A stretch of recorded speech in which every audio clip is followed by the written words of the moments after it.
بسم الله الرحمن الرحيم رب زدني علما. Okay, so now there is one sample question here on IPv6 tunneling methods. Like the question says here, if you have an IPv6 host enabled, let's say we got an IPv6 host here, and we want this IPv6 host to talk to each other, and the transport network is, let's say, running IP version 4. And basically, the question is asking, okay, you want to allow the IPv6 to communicate over the existing IPv4 infrastructure. But again, to do this, there are different methods normally. We can use 6 to 4 tunneling methods, where we can create one kind of tunnel which will transport your IPv6 traffic over the existing IPv4 encapsulation. So that's what the 6 to 4 tunnels normally. But that is a kind of common method.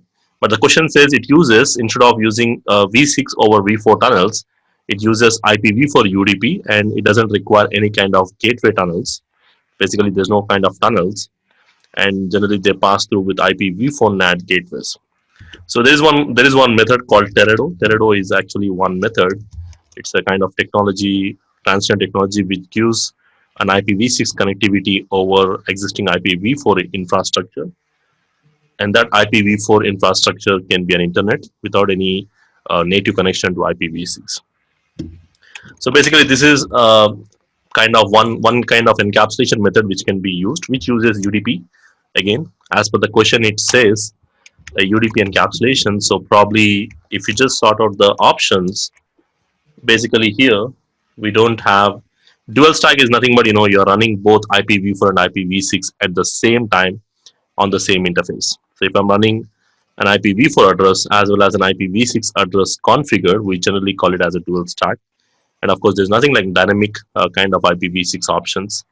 Of course, there is a dynamic IP or IPv6 options, and of course, there's a Teredo and the manual 624. But again, as per the question says, it uses IPv4 UDP, so which means this doesn't use UDP here. So the Teredo is a possible option you need to select for.